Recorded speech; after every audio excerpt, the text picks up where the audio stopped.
Hi guys, welcome back to the second training. Today we'll be talking briefly on the basic fundamentals of Microsoft Azure. And I'd just like to welcome you guys back before we go into it. Hopefully you've been able to take a look at the Microsoft 365 training we did earlier. And you've tried your hands on some of the features there and you've gotten more insights on it. So today we'll be talking about Microsoft Azure. For those of you who are not aware or have heard of this platform before, it's fine. This is a space to learn, and we'll be touching on, Microsoft Azure, the basic functionalities, and what the platform provides and the services that we can get from Microsoft Azure. Okay. All right. Now, introducing Microsoft Azure. A brief overview would be Microsoft Azure is a public cloud computing platform that provides a range of cloud services for computing, storing, and networking. Um, the usage is endless, pretty much. I would say whatever you can do locally in your organization, you can do it on the cloud with Microsoft Azure. All right. In terms of the position in the marketplace, or how many companies are utilizing this platform right now, it's a lot. Microsoft Azure is used for its enhanced flexibility, integrated delivery pipeline, security, disaster recovery due to availability zones, and the speed of service, because you can easily set up new services with in minutes online on the cloud instead of getting hardware ready locally and setting things up.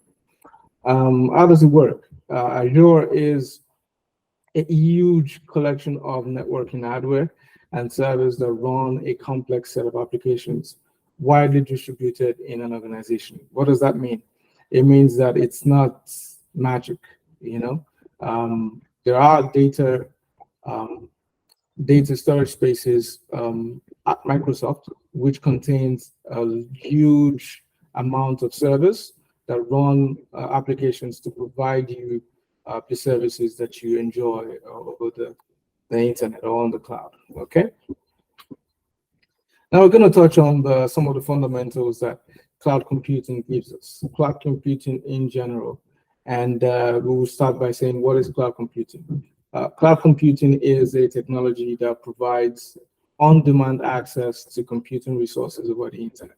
And I repeat that, it's on-demand access. That means that whatever it is you want to accomplish, whatever projects you're working on, depending on the service that you require, you can get those services on the cloud easily, serverless, and get as much resources as you require for that service over the cloud. Okay.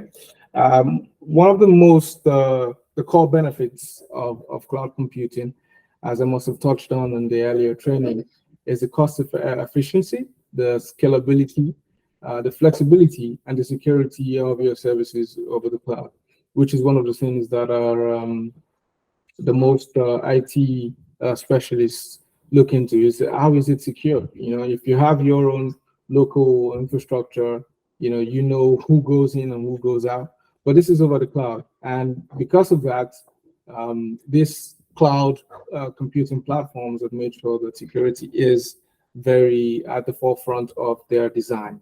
Okay. Well, there are a few models to cloud computing, and majorly they divided into two. We have all three, sorry. We have the public clouds, which are services delivered over the public internet. And we have the private clouds, which are services maintained in a private network. And the hybrid clouds is a blend of both. Examples of the public cloud would be Azure, AWS, GCP, Google GCP. And then we have some private ones like OpenStack, VMware Cloud, and all of that. But today we'll be touching on Azure fully, so don't let us get too carried away. Now, the services that Azure provides can be divided into three major parts. We have the infrastructure as a service, we have the platform as a service, and then we have what we call the software app-based service. And we're going to touch on that in a bit. Now, what is infrastructure as a service? Infrastructure as a service is the ability to, let's use the word rent IT infrastructure on a pay-as-you-go basis on the Azure platform.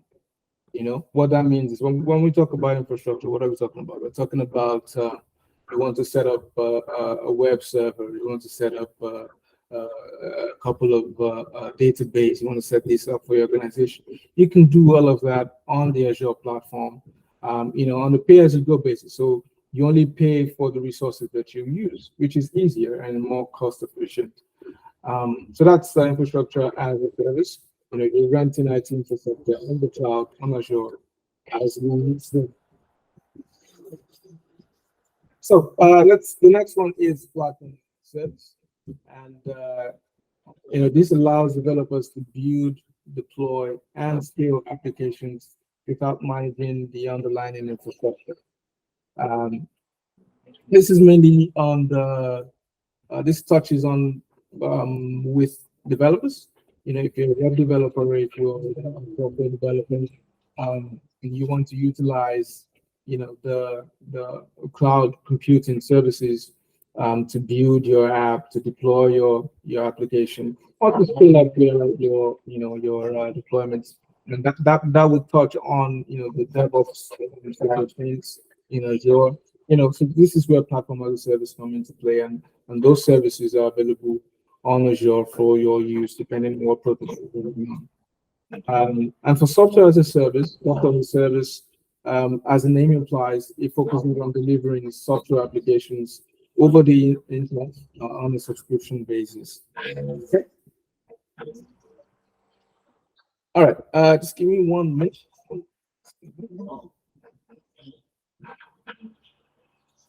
Okay, so we're going to dive into a few of the Azure features that we have, and we're going to take a look at some of the basic features and the things that we can get our hands on during the lab, which we're going to do later on in this training.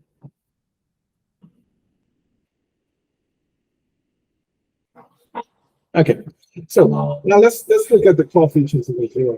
For the core features of Azure, we have virtual machines, which we use of virtual machines for deploying servers and applications. So when we talk about creating servers all over the internet, what we're talking about is virtual machines, you know, because we want to have our servers on the cloud. And to be able to do that, we require virtual machines. And so they're a core feature of Azure, of any cloud computing platform. Another feature that is very important are the Azure functions. What are the Azure functions? They are the serverless computing, and this functions enables running events, triggered code without explicitly provisioning or managing infrastructure. So what does that mean? That means that you can manage your infrastructure effortlessly using code, as well as allowing that self-sustainability of cloud computing to handle most of your provisioning and also manage your infrastructure. Another one feature that is very important, that is mostly used on Azure, is the web application feature. You know, this allows you to create web applications over the internet using the Azure web apps as a platform, you know, for building, deploying, and scaling your web applications. And I think we're going to touch on that in a test that we're going to do later on in the lab. We're going to see how to create a simple web application over the internet and deploy it using Azure. Another key feature of cloud computing and Azure is the storage solutions. You know, there are different types of storage options in Azure, which includes the blob storage, the file storage, and the disk storage. All of this is available on Azure, depending on what you require for your organization, depending on what you want to utilize for your project. And last but not least is networking. You know, same way you have your networking set up in the office, local at the organization. You can also do all of it over the internet on the cloud on the Azure platform. So you have Azure's capabilities, which includes the virtual. We have a load balancers for creating excellent access to your applications over the internet, as well as the VPN gateways, etc. So this allows you to utilize or implement the same network strategies that you would implement locally in your organizations, also on Azure. Okay. All right. So enough talk. We would like to do hands-on and try to see what the platform looks like, play around, and see how to actually get started with Microsoft Azure. I'll be touching on what to do. I'll provide a few links for us to start up, create an account, and then see. Touch on try to create some resources, and then get going. Okay, so the first thing we will do is to create an account. You can see the link underneath here, which is we're going to share the PowerPoint you see later on. But if you can see it, you can just copy the link here and we open a new tab. All right, so this is the website for Azure to create and set up your free account. You can follow the link in the right here in the PowerPoint. It's azure.microsoft.com/free, and it will take you to this page, right? And earlier on, I was explaining that if you set up your account here for a free Azure account, you would get a $200 Azure credit, which you can use to, establish and build some resources over on Azure, and then play around with the platform, and also learn as you try your hands at new things. Okay. So this is going to be available for I think 30 days. Yeah. So you can play around with it while you can. So what to do? You just click on Start Free to create your account, and it will take you to a sign up page, right? For those of you who already have a Microsoft account, you can sign in with that. But in this case, we'll say if you don't have one, and we will click on Contact Access Account. Oh no, we'll create one to create a new account. And once you click on that, you'll be asked to enter an email. If you already have an email, you put in your email or your phone number, whichever one, and proceed with the steps to create an account. It's very easy. If you're asked to put in your credit card details or your debit card details, it's fine. You will not be charged. You can put your credit card details. You will not be charged at the end of the month or anything. And you can also always remove your credit card details in the subscriptions once you go. All right, so I already have an account, so there's no need to create one. Once you've been able to set up an account, you would get to a point. Let's see.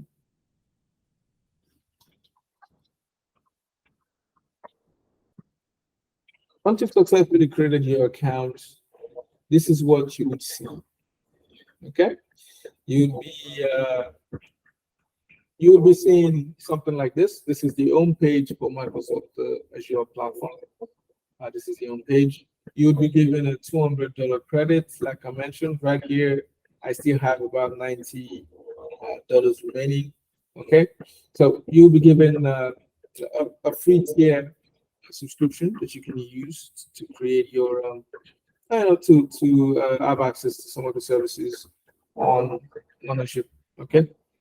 Now, the first thing, like I said, is to create an account. Once you've been able to do that using the link here, then we can go to just playing around with the platform and showing you a few things. Okay.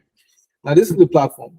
I mentioned earlier that you can do a lot of things on Azure, a lot of services that you can do locally. And one of those things are right here, you would see Microsoft virtual machines. This is the service that you could use to create virtual machines on Azure. Here we have app service. This is where you create, web applications and deploy them on Azure for the internet. We have a lot more. You can go on the subscriptions, look at your subscription. In your case, you would have a free subscription, platform subscription, similar to this, called 1 month, that you can use to access a lot of the services there, as well as you can click on more resources to look at all the resources that Azure provides. Okay, and it ranges from virtual machines to storage accounts to SQL database and a lot more, depending on what your company requires. Okay, there's a lot. If your company is working on AI or machine learning, there's a lot of the services that are available for you to utilize on Azure.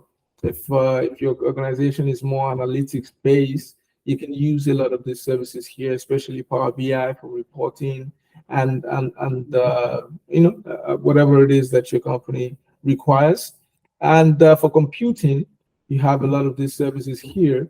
Mainly, this is always going to be in use, because when we're talking about computing, we're talking about VM virtual machines that you would use to run your servers, your Windows machines, etc., and all of that. And we have containers. Containers, this comes into play when we're talking about DevOps. If you want to set up a Kubernetes service, to deploy your services in containers, it's very easy. You can do that on Azure as well. And we have our databases as well. We have all sorts of SQL databases, relational databases, and the SQL databases like the Azure Cosmos, SQL, and all of that. So depending on whatever it is that your organization requires, you can always utilize any of these services at any time. And it's very, very easy to set up. And we're going to show you a few. Also, we have for DevOps. If your organization is more DevOps in tune and you want to utilize the DevOps services in Azure, you can use any of the services to the benefit of your infrastructure. Okay, it's not a must that you use everything. It just depends on which one works best for your infrastructure at that point in time. And like as I mentioned, this is mainly a pay-as-you-go setup, which means if you decide to use any services on Azure, you would be charged for that resource at the end of the month. So if let's say, for instance, I create an SQL database and it keeps running every day since I created it, at the end of the month, you'll be charged the amount for using that service for 1 month. That's pretty much how it works. So if I only use it for a day, at the end of the month, I will be charged for a day usage of SQL. So it makes the financial part of cloud computing very easy and very flexible, which means you pay what you use. You don't just buy things as like hardware. Okay. All right. So now that that's there's a lot of you can play around with a lot of the services here. Maybe set up a few just to see, and create some things. We're gonna do a lab now. But before that, I think I didn't touch on a few more services here. All right, so another thing that you need to understand is, because we have a cloud computing service like Azure, doesn't mean that there's no opportunity for an hybrid setup. So if you are a company that is fully on premises and you want to migrate to cloud, but you don't want to do a full migrate at once, what you can do is slowly ease the migration in by creating an hybrid setup. What does that mean? That means you will utilize Azure as well as your on-premise infrastructure to work hand in hand while you're completely moving. So there are a lot of companies that have a cloud presence as well as an on-premise presence, and they work hand in hand. So how does that work? They might have servers on the cloud as well as on-premise. They might be managing the user data or identity on the cloud, but still have servers on premise. So it depends on what the company wants. This is a feature that is available on Azure that you can use to create sort of a hybrid multi-cloud setup.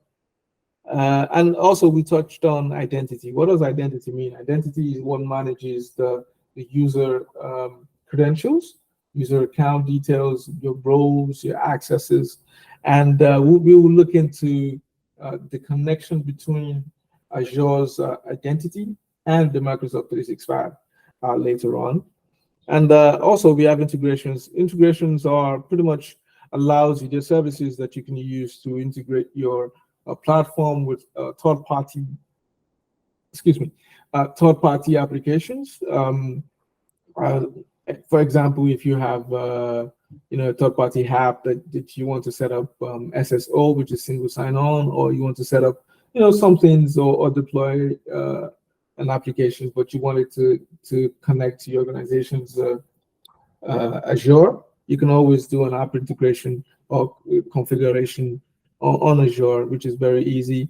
The third party would always give you details on how to do it, so it's not like you're supposed to know everything. Yeah, so there's a lot more that you can look into. There's always also the monitoring side, because if you're doing anything on the cloud, it's all in one place, and you can always spool data, the metrics, so you can always get the details of whatever it is you're doing on the cloud. You can always get configure alerts to let you know as an administrator if there's something, one of your services is going down. You can always set that up. You can always set up insights to get more information about the running of your application or your service over on Azure, as well as just overall monitoring of your entire Azure platform for your organization. So this is a very good tool, which is something that you should know. As well as the networking, I did mention networking. So if any of you are conversant with networking, you would know that everything we have here, primarily the services that most organizations will put in effect when they're setting up a networking for their organization. We have the DNS, which is the domain name system setup, public IPs, NATs, DNS, and all of that, virtual WANs, and all of that. This can all be set up depending on what you require for your organization at any time. And then we're talking security. A lot of this covers, your activities over on the platform, and it ranges from the, identity, user identity management as well as multi-factor authentication for sign-in. We have log analytics for, whatever it is that you were working on. Application of compliance as well for all the tools that you set up on Microsoft Azure. We have key vaults to safeguard your keys, passwords, and all of that. Microsoft Sentinel for endpoint protection, and web application firewalls, and all of that. So all these are available for you to utilize at any point in time, and it depends on your setup, or what project you're working on, or what the organization requires. Okay, it's not a must to set up everything. It just depends on what works best for you and your organization at the time. We already touched on storage. We have different types of storage. The usual disks. We got elastic SAN, snapshots for backups, and a ton of them. So you can go in depth on this as you play around, or if you go further in the training that was provided to you. So right now, I just want us to create a few resources, and just to see how it's done, what you need to put in play, and how you can navigate yourself.